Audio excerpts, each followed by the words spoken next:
De manière très simple. Il faut en fait mettre les déchets de nourriture dans le bac, un bac comme celui-ci.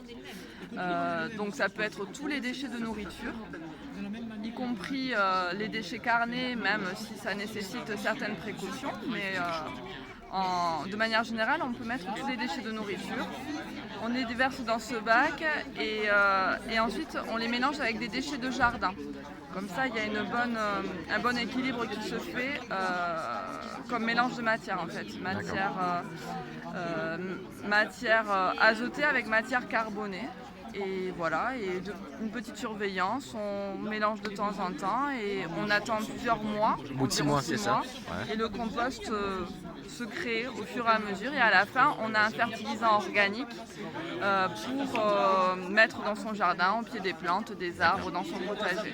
Puis l'intérêt, c'est qu'on réduit ces déchets ménagers. Oui, on les réduit fortement en compostant jusqu'à 30% du poids de nos poubelles, donc ce qui est très intéressant en sachant que le coût de collecte et de traitement des déchets va en augmentant et du coup les lois vont dans le sens de la gestion des biodéchets de manière séparée. D'accord. C'est les premiers au pied d'un immeuble privé.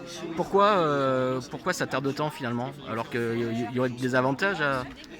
Les collectivités se sont, je pense, recentrées plus sur les restaurations collectives d'abord, donc D'accord. équiper les écoles, les établissements de santé, et puis ensuite les quartiers.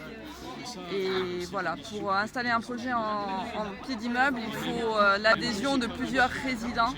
Et voilà, et ça nécessite quand même un certain travail en amont Oui. pour que les gens soient Persuadé. motivés, Ouais. enlever les craintes. Et voilà, donc là, avec ce premier projet qui a mis plusieurs mois à émerger, on espère que ça va faire boule de neige. Combien de composteurs en Lot-et-Garonne à ce jour? De composteurs, actuellement, environ 25% des foyers sont équipés d'un composteur. Et il y a une dizaine de projets de compostage de quartiers, on va dire collectifs. Voilà. Plusieurs habitants qui se réunissent pour composter sur un même lieu, à proximité de leur foyer.